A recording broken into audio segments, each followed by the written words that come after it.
The biggest game for the Denver Broncos since Super Bowl 50 has arrived, as the Denver Broncos are set to take on the Indianapolis Colts in Week 15 of the 2024 NFL season. For both teams, they are treating this like a playoff game. The Broncos need this game because if they win this game, then barring absolute disaster, they're going to the playoffs. They would need another win after that, and they would need the Miami Dolphins to lose along the way to officially seal it. But winning this game pretty much puts you at about a 90% chance to make the playoffs. If you lose this game, however, your playoff chances drop below 50%. The Broncos don't want to even entertain that scenario. As far as the Colts are concerned, though, they enter this game needing a win to stay alive in the AFC playoff race.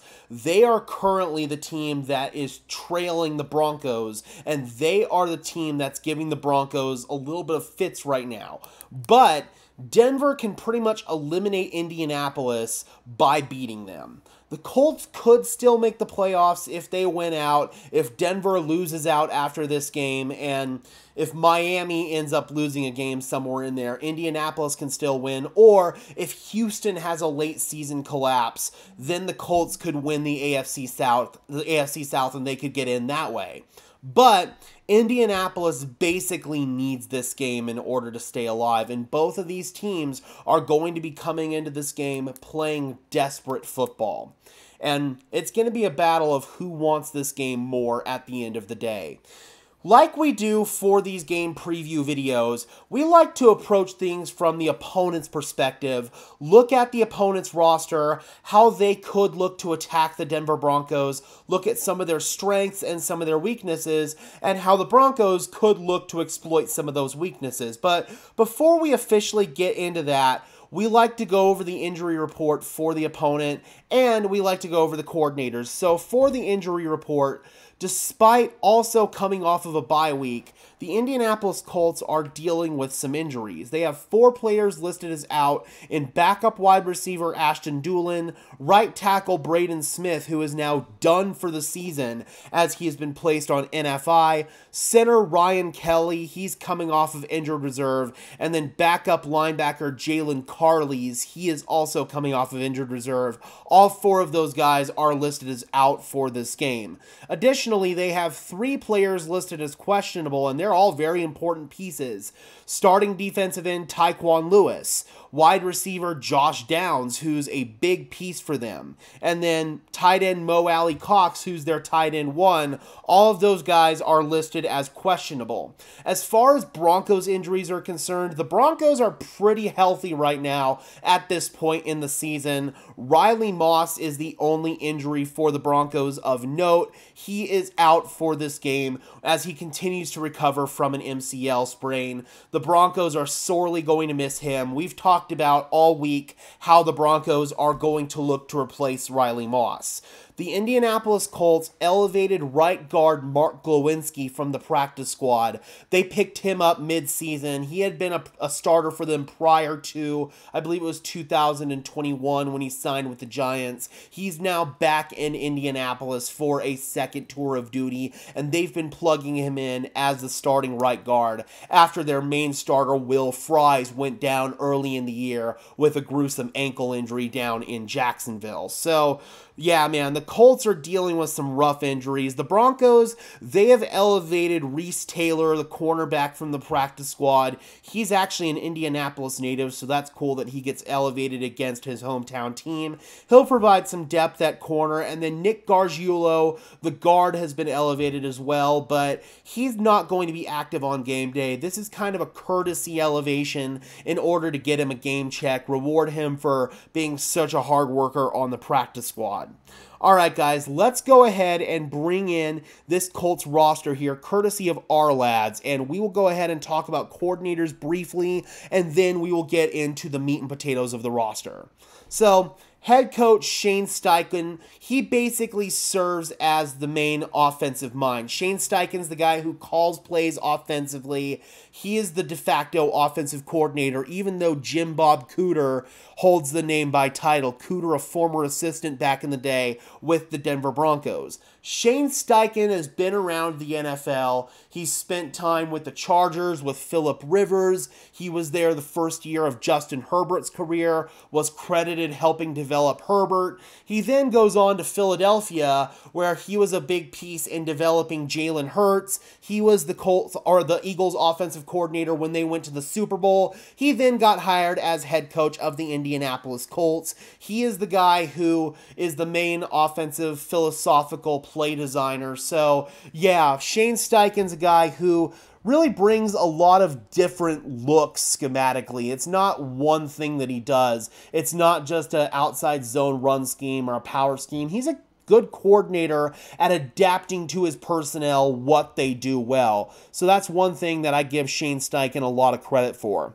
Their defensive coordinator is Gus Bradley, and we will talk about some of Bradley's schematic tendencies a little bit later on, but just a quick preview. He is one of the few Seattle cover 3 coordinators that's still left in the NFL. He calls a lot of cover 3. He calls actually the most cover 3 in the NFL. We'll talk a little bit more about that later on in the video. So that's kind of what you would expect schematically from defensive coordinator Gus Bradley.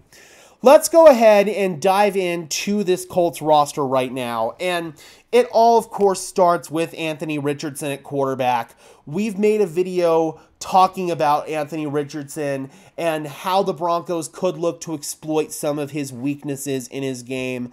Anthony Richardson is sort of a feast or famine player as a drop back passer, very inconsistent. He's either going to give you a big splash play. He literally has the highest big time throw percentage in the NFL, and he has the second highest turnover worthy play percentage in the NFL, second to only Drew Lock. So Anthony Richardson's a guy who is going to give you those splash plays, but he's also going to put the ball in harm's way. Again, we made a video really breaking down Anthony Richardson in full detail, so I'm going to direct you over to that video in order to get more of a grasp on how the Denver Broncos could look to beat Anthony Richardson. Link to that video will be in the description down below and also in the pinned comment. But a quick little synopsis of his stats here. 47.4% completion on the season, which is the lowest by a country mile in the NFL. It's rare to have a sub 50% completion and still be a starting quarterback in the NFL. Richardson has been very inconsistent, like I've said already, as a drop back passer, and that stat alone is very reflective of that.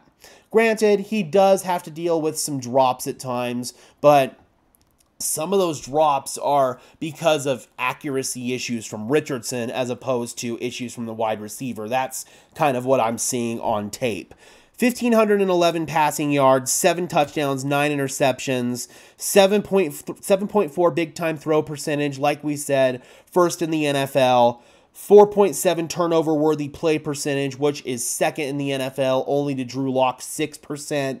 13.3 average depth of target. The dude slings the rock. He's got the highest depth of target in the NFL. He is the only quarterback in the NFL that has a higher than 10% average depth of target. So yeah, that is definitely, or higher than 10-yard average depth of target. So yeah, Anthony Richardson is a guy who definitely is willing to sling the rock around, and he takes some chances. But the Colts have also been utilizing him a lot more since he returned from his benching in Week 11 in the run game. A lot of quarterback power, a lot of other quarterback run schemes. Again, we talked about that in detail. If you guys want to get more information on that in the video that I'm going to put the link to both in the pinned comment and the description down below. Moving off from Anthony Richardson now, the Colts really want to run their offense through Jonathan Taylor and the run game. It helps open up the quarterback run game with Anthony Richardson, and it helps them control the overall pacing of the game. Jonathan Taylor, 186 carries, 804 yards, 4.3 yards per carry, 5 touchdowns, and 7 big runs in 10 games played this year. The Colts' run game was virtually non-existent without Jonathan Taylor. Anthony Richardson is second on the team in rushing, and outside of those two, their run game is pretty much not there. So it's Jonathan Taylor or bust for the Indianapolis Colts. Obviously, one of the best running backs in the NFL. He led the league in rushing a few years ago, and now Jonathan Taylor is the guy who really is putting the team on his back as we get into this stretch run of the season for the Indianapolis Colts. Just briefly touching on some of the other pieces they have at quarterback. Obviously, our old friend Joe Flacco serves as their QB2. He started a few games for the Colts this year. First when Anthony Richardson got hurt, then when they benched Richardson, and he was not great. He didn't really offer a whole lot to inspire the Colts, so they decided to go back to their former number 4 overall pick and try to see what they could squeeze out of that investment. And to Anthony Richardson's credit, he has played better since that benching. They've also got Sam Ehlinger there as the quarterback number 3. As far as their weapons are concerned, they do have a little bit of an injury concern with Ashton Dulin. He's a guy who has given them a few plays here or there, but the problem for the Broncos with this Colts receiving core is they don't have a clear-cut number 1 receiving threat. Alec Pierce leads the team in receiving yards, 29 catches for 645 yards, 5 touchdowns, 10 big plays through the air. So Alec Pierce has really been that big playmaking threat for the Indianapolis Colts. You've got Michael Pittman, who I guess would be the de facto wide receiver 1, but he's actually 3rd on the team in receiving yards this year. 46 catches, 550 yards, 2 touchdowns, 10 big plays, and then they've got Josh Downs as their slot receiver. They're actually getting him back, hopefully, for this game with a shoulder injury that he suffered a couple of weeks ago, and he's another guy that can be a big playmaking threat for you. 53 catches, 594 yards, 4 touchdowns, 7 big plays for Josh Downs. He played really well prior to getting injured in the game against the Detroit Lions, so I'm definitely going to be keeping an eye on Josh Downs in this game. Who do the Broncos match up against who? I'm going to assume most of the time PS2 will get either Michael Pittman or maybe Alec Pierce. Jaquan McMillan's probably going to have to deal with Josh Downs. Then there's the question, who is Chris Abrams-Drain? I'm assuming it's going to be Abrams-Drain who's going to start this game. Who's he going to be going up against? Will he be matched up against Pittman at times or against Alec Pierce? Either way, that could be a little bit of a concern. If we see Levi Wallace in there at any point in time, matching him up against a guy like Alec Pierce, who is a big play threat with pure straight line speed, that scares the living crap out of me because Levi Wallace just doesn't have the straight line vertical speed. That was very evident on Monday Night Football going against both Jerry Jeudy and Elijah Moore. I'm really concerned about that. Adonai Mitchell, he is actually their 4th leading receiver this year. 20 catches for 255 yards, 3 big plays through the air for the 2nd-round rookie out of Texas. And then they've got Anthony Gold there as well, who's predominantly a return specialist, 5th-round rookie this year out of Oregon State. Going over their offensive line, the Colts have had one of the best offensive lines over the past 5 years, but they have been dealing with some injuries this year. Their starting right tackle, Braden Smith, he is out for the season. Matt Goncalves, I'm sorry if I'm butchering that pronunciation, but Matt Goncalves, he's stepped in to that right tackle role, and he's played pretty well. At right guard, it was Dalton Tucker who initially took over for Will Fries after he got hurt, but Tucker hadn't been playing the best ball, so they brought Mark Glowinski in, and they called him up from the practice squad. I'm assuming that Glowinski will start for them at right guard. Tanner Bortolini, another rookie, he's going to be starting at center with Ryan Kelly set to miss another game. Bortolini is probably going to be the center of the future for this Indianapolis Colts team. And then you've got Quentin Nelson, one of the best guards in the business. And then Bernard Ryman as your starting left tackle, who has turned into a really good player over these past couple of years. Finally, let's go ahead and touch on tight end real quick. Mo Alley-Cox, he is their tight end one, but much like the Denver Broncos this year, the Colts aren't really getting a whole lot of production out of their tight ends in the receiving game.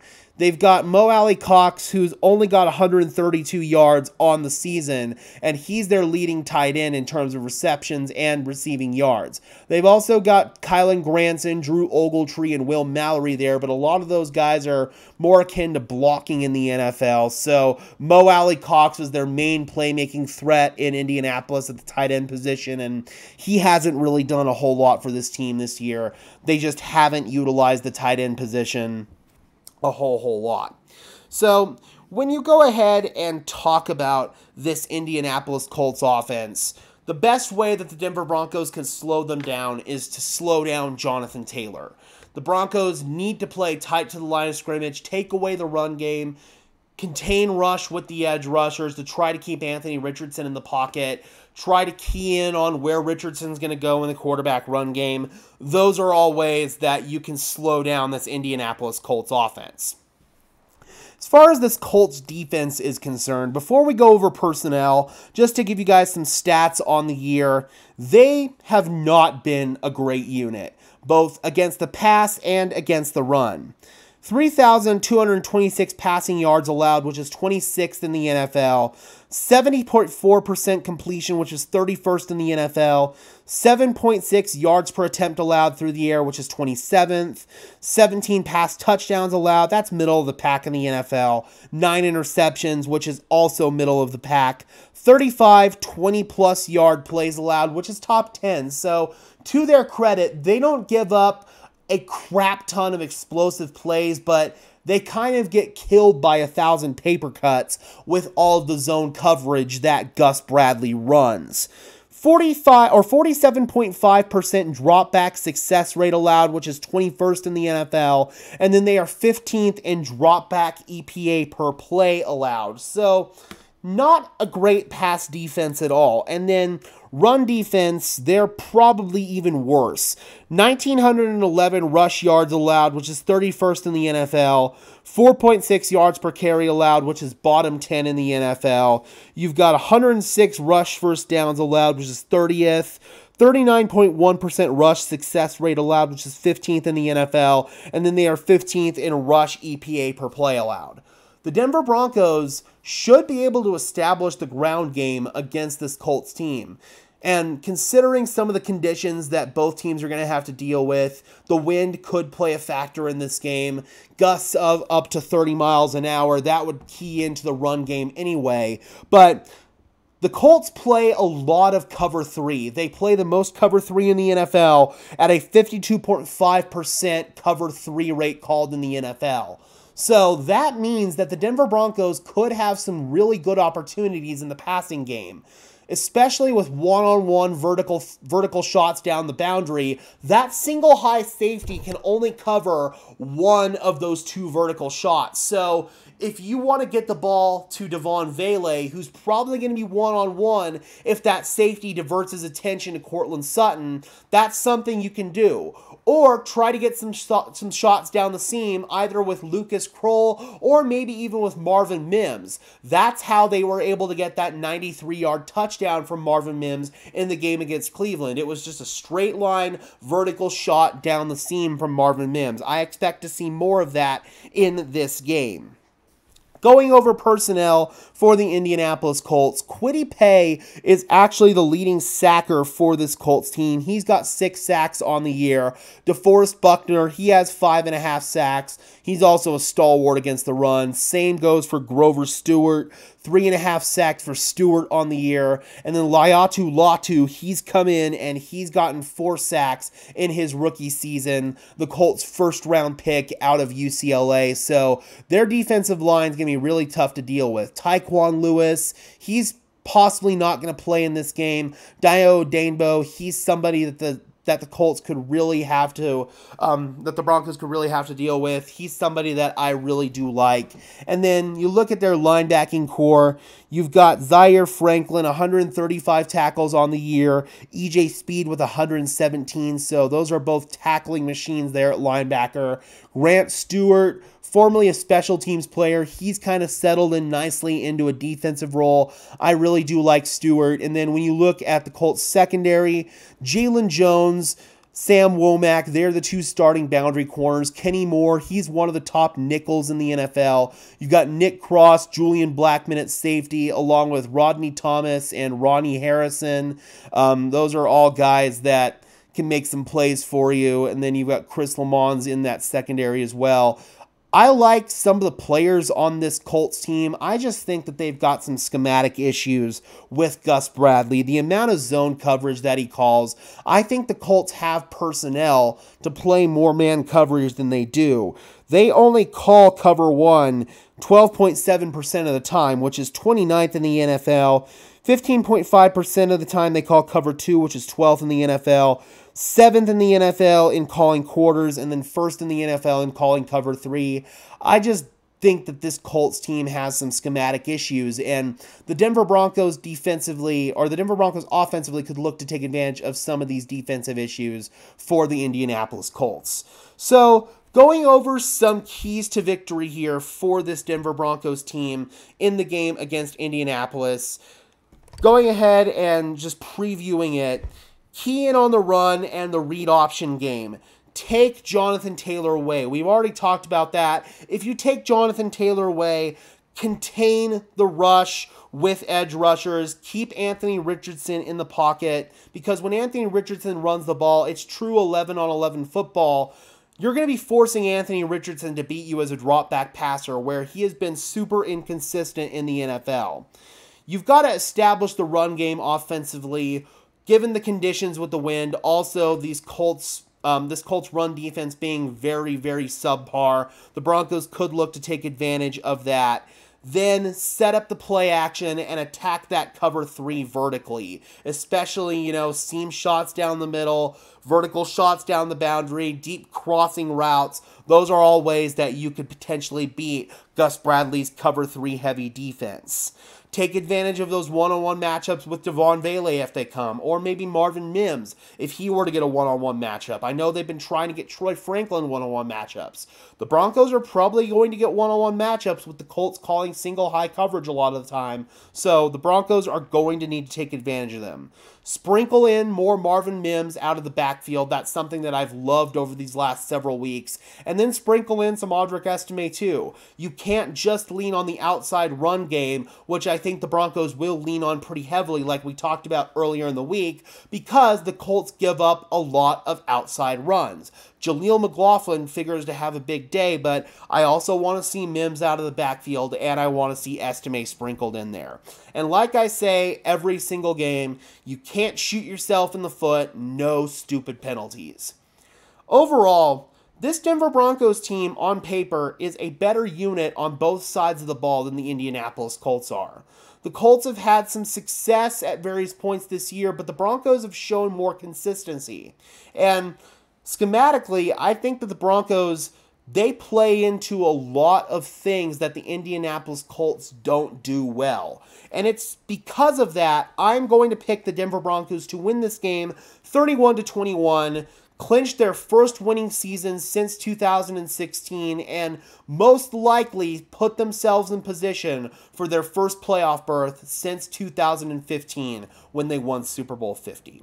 All right, Broncos country, let me know in the comment section below. How do you guys think this game is going to go? Do you guys think the Denver Broncos are going to be able to take care of business in this game? Or are you worried about this somewhat frisky and scrappy Colts team? Drop those comments down below, guys. I would love to hear your thoughts, as always. Be sure to leave a like on this video as well as subscribe and ring the bell so these videos appear in your notification feed. Help us get to 5,200 subscribers today. And until next time, guys, I'm your host, Gage Madrid, saying peace out.